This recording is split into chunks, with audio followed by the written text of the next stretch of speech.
You will hear a number of different recordings, and you will have to answer questions on what you hear.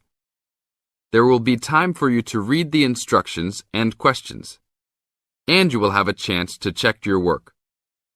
All the recordings will be played once only. The test is in 4 sections. Write all of your answers in the listening question booklet. At the end of the real test, you will be given 10 minutes to transfer your answers to an answer sheet. Now turn to Section 1 of your booklet. Section 1. You are going to hear a conversation between Angela and Mr. Ray. Angela is applying to join the library.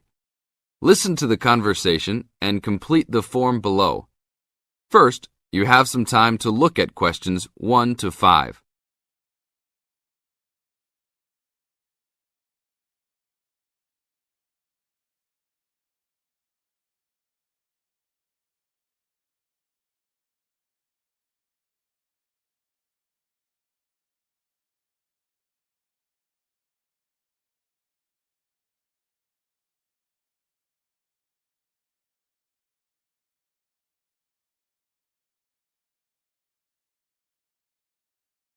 Now we shall begin.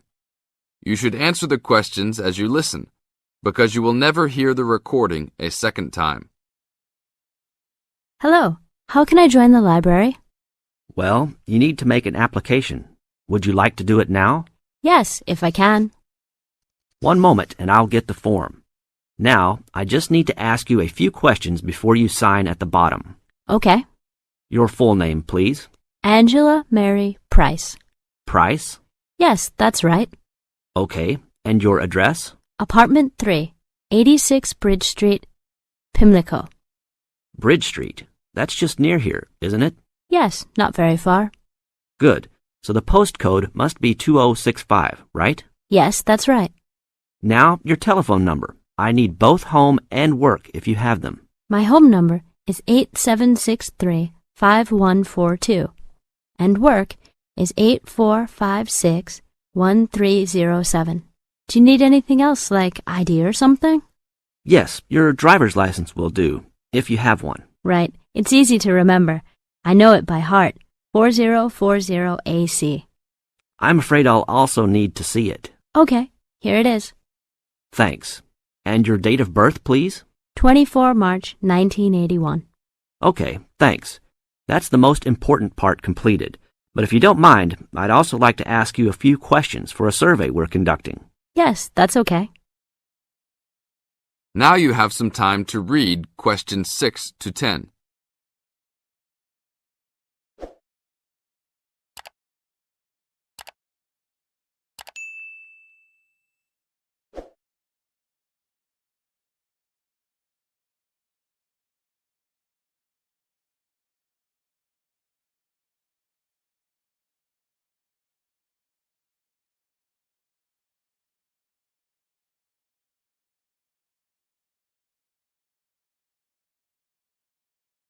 As the conversation continues, answer questions 6 to 10. What kind of books do you like to read? Here's a list to look at. Oh, it varies from time to time, but I always like to relax and learn about other countries I might visit one day. I don't like anything too heavy or serious, unless it's about animals or the environment. I'm not really into sport very much. Anything else? Well, I do like entertaining at home. You know, dinner parties. So I suppose you'll have something for me in that line. The pictures in those books always make me hungry, although they never seem to turn out exactly as they look in the books. Fine. I think that's all I need now, except I need you to sign here on the application form. Oh, and I almost forgot. The membership fee is $20, which is refundable if you no longer stay a member. There you are. Do I sign at the bottom here? Yes, that's right. You can borrow books now if you wish, although your membership card won't be ready until next week. So if you want to borrow today, you can pick up your card when you return your first books. That's if you want to take some now. I think I will, but I'll have a look around first. Okay, take your time. This is the end of Section 1. You now have half a minute to check your answers.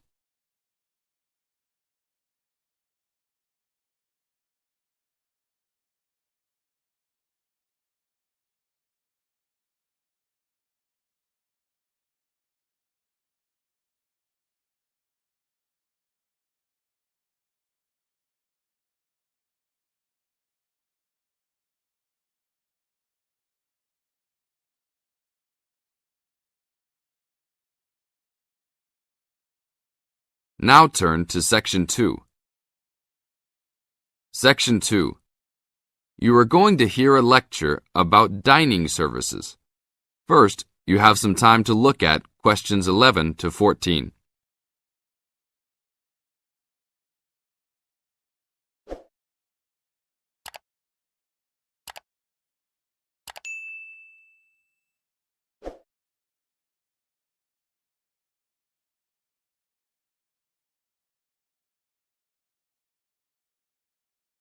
Now listen to the tape and answer questions 11 to 14. Welcome to the Dining Commons. This is the newest facility on campus, and I'm proud to say, also one of the best. I know that all university students miss eating home-cooked food. Well, this year, we are hoping to provide students with food and services that will make you feel at home, even without your family. The administration has been listening to the voice of the students. Students gave us frequent suggestions last year as to how we could improve the university. One of the most frequent suggestions was improving the dining options.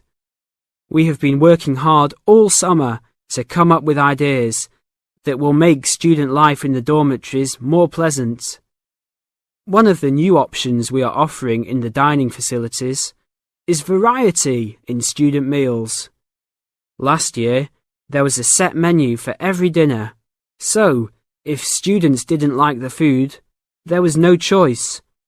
Students had to eat whatever was served. But this new dining facility has 3 completely unique areas, each with a different theme. At every meal, there will be 3 options for students to choose from. For example, there might be Italian food at station number 1, which might consist of pizza and pasta.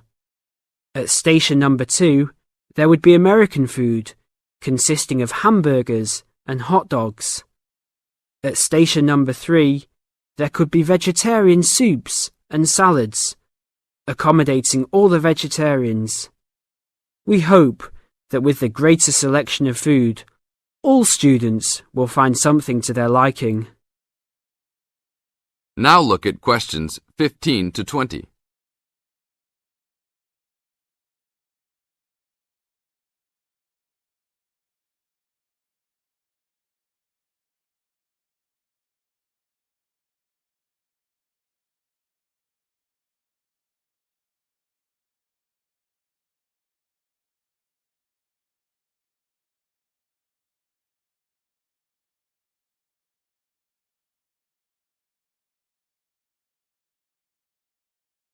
Now listen to the tape and answer questions 15 to 20.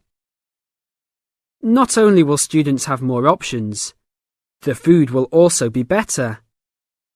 Each section of the facility will have a head chef. These are real chefs that have been trained in culinary school and have been hired specifically by the school to work in the dining facilities. All of the chefs have a speciality. The school is hoping that these chefs will prepare better tasting and more nutritious food. Every student will be able to make suggestions and also give their input as to which menus taste better. Last year, many students complained that the dining facilities didn't have very convenient hours. This year, we hope to change that. We will open for breakfast at 6 a.m. to accommodate all the early risers.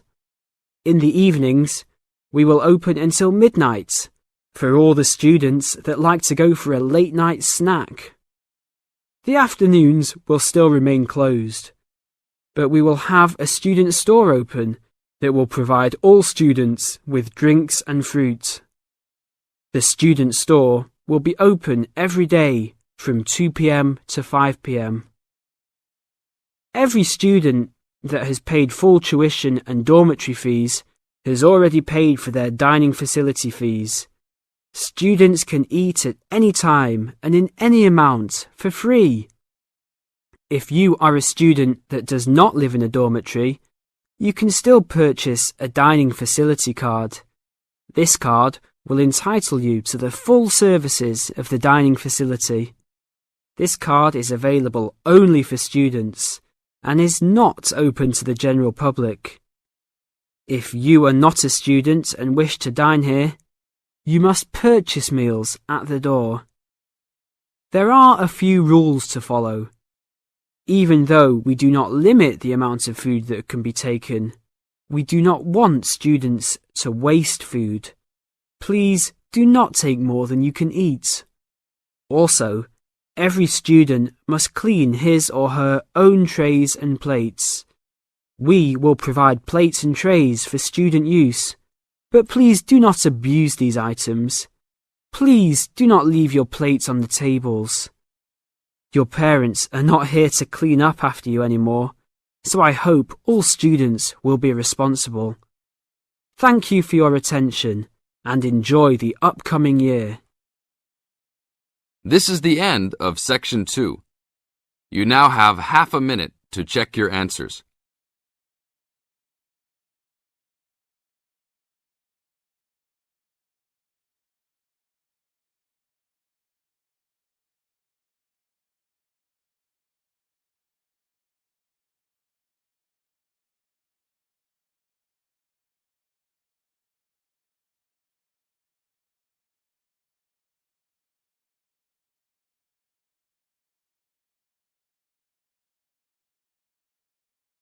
Now turn to Section 3. Section 3. In this section, you are going to hear a conversation between Anne and Marcia. In the first part of this conversation, they are talking about the commands of training dogs. First, look at questions 21 to 25.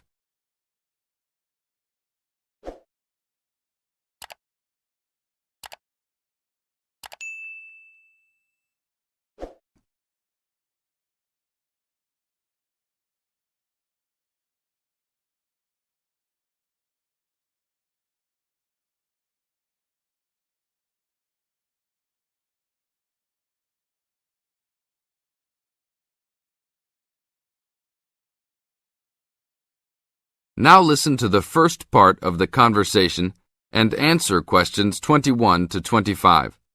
Complete the table showing different commands for different forms of dog training. So that research paper we have to do next, the one about how are different styles of training dogs, how do you think you'll approach writing it? You know, I've been thinking about it. I feel that the best way to write it is to divide the paper into two main parts. In the first part, we'd be analysing some examples of each style of training dogs. Right, what the styles are. After that we can talk about how each style can be used so that the dogs learn something different from each one. Indeed. Maybe we could draw a chart and compare examples of each style of training, one at a time. So the different kinds of training would be simple obedience training. There you would have things like teaching them to sit, stay in one place and so on. Right. So included in here would be simple audio commands like speak. Yes, basic commands are just spoken words, aren't they? And then there would be the more guard-oriented training, where the dogs are trained to know a specific place well. Patrolling and barking are probably the best examples, because most people have seen them in many places, especially in homes. And this would lead us to the attack dog training, which is physical as well as spoken, training the dog to knock someone down, and even biting if they have to. Right, so there's another category as well, sniffing dogs, which make up the searching category. I've read that in the UK, every major airport and government building has these dogs to search for all kinds of dangerous items. In the second part of the conversation, Anne and Marcia talk about all kinds of training and what kind of dogs they are suitable to. Look at questions 26 to 30.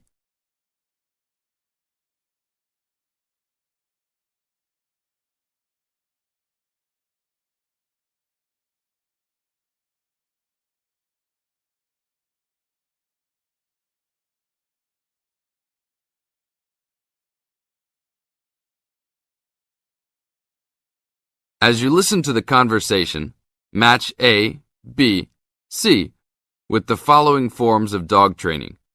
One has been done as an example for you. Listen carefully and answer questions 26 to 30. I can believe that. Well, we have a good list to build on. We're finally getting started now, so let's try to figure out when each type of dog training should be used. I guess we can start by trying to figure out the best situation for each type of dog training. What do you mean? What I mean is whether each type of training should be used with different kinds of dogs. We could use basic obedience training, for example, and ask whether it's more useful for a small dog, a medium-sized dog, and so on. In this case, I'd say obedience training is best with small dogs, because they tend to get excited easily, and this will help keep them out of trouble. Okay, that makes sense. Then let's look at physical training. Even though some people think it's ideal for every breed of dog, I think it's better suited to the larger kinds. Small dogs usually just aren't smart enough to understand the physical commands, and they can even get hurt from them. The specialised sniffing training is the same. I think they're better with the more intelligent breeds of dogs, and they're hardly ever useful with really small dogs. Attack training, however, can be useful for every kind of large dog, as long as the dog is treated well and given a lot of care and attention. All right, and what about guard training? Barking is an ideal way for small dogs to guard a home. I know they aren't big enough to stop a person, but making some noise is often all a dog needs to do. Other kinds of guard training like biting, though, are different. I'd always plan to teach those to a smart dog, give them a chance to use their brains and defend their homes. I'd have to agree. Trainers often just teach large dogs to bark at a person when they think something isn't right. But if they know how to use physical skills in a bad situation, they could save their owner's life someday. Yes, I suppose that different people would have different needs for their pets. Right, and different trainers would recommend different methods for different breeds. This is the end of Section 3. You now have half a minute to check your answers.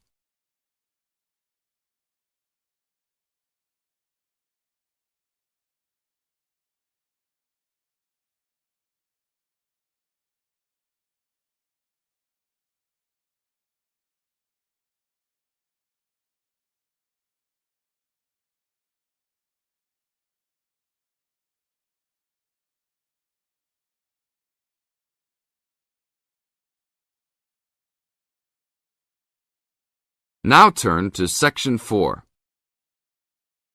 Section 4. You are going to hear a lecture about dorm rooms.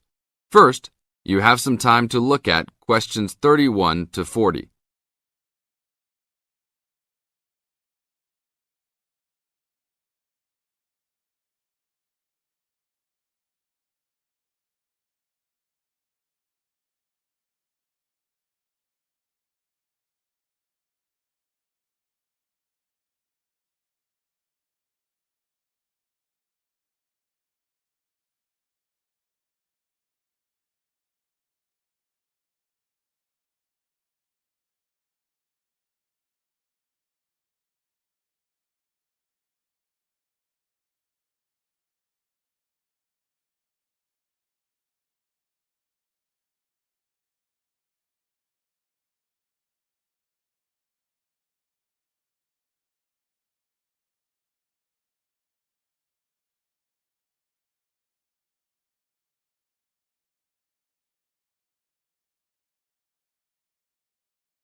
Now listen to the tape and answer questions 31 to 40.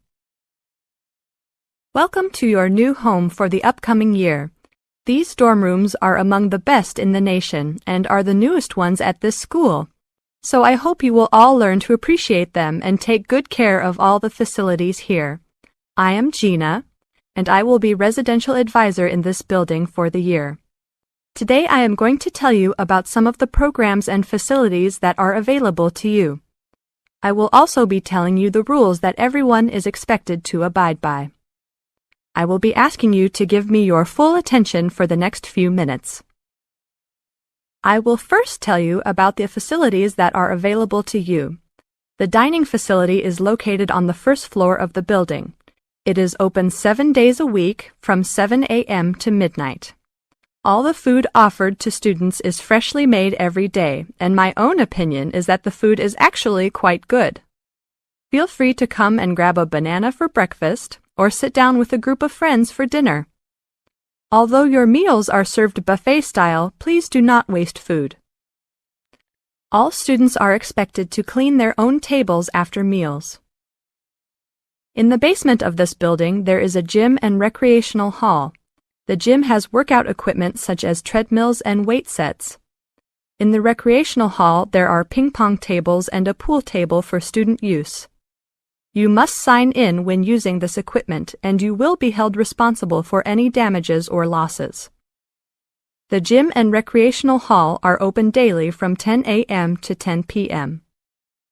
There is a kitchen located on the second floor of this building. Your dorm key will open this door. Inside there is a refrigerator, a microwave, an oven, and a stove. This room is open 24 hours a day, 7 days a week. If you decide to cook a meal, please be considerate to all the students and clean up after yourself. You can use some food in here, but please do not make a mess. Some students do end up having their food eaten from the fridge, so be careful. Don't leave anything that looks like it tastes really good. Do not leave pots and pans lying around in the kitchen. Please store these in your room. There are many programs being sponsored by our building this year. One of the most popular is our Saturday morning outings. In the past years, these trips have included going fishing, hiking, cycling, ice skating, and even going to the beach. There will be a listing of scheduled events coming out soon. The university sponsors these trips, so transportation will be provided. However, there are usually some costs associated, though they are usually minimal. Our building also has a volleyball team. All students who live in this building are welcome to join. Last year we won first place in the dorm league. Please sign up at the front desk if you are interested as soon as possible, as there are only 20 spaces available based on a first-come, first-served rule. The last things I want to talk about are the rules of our building. I know rules can be boring, but they are necessary to ensure the welfare of everyone living here. First, noise levels must be kept to a minimum after 11 p.m. Many students have early classes, so for those of you that have the luxury of sleeping until 10, please don't stay up late making lots of noise. Secondly, all visitors must sign in at the front door. Even if you have friends that are regular visitors, they must still always sign in. This rule is to prevent theft and robbery from occurring. Thirdly, alcohol and drugs are not permitted in this dorm in any place or at any time. Lastly, just be safe and have a great time. University is the greatest time of your life, so make the most of it. Thank you all for your attention. This is the end of Section 4. You now have 30 seconds to check your answers.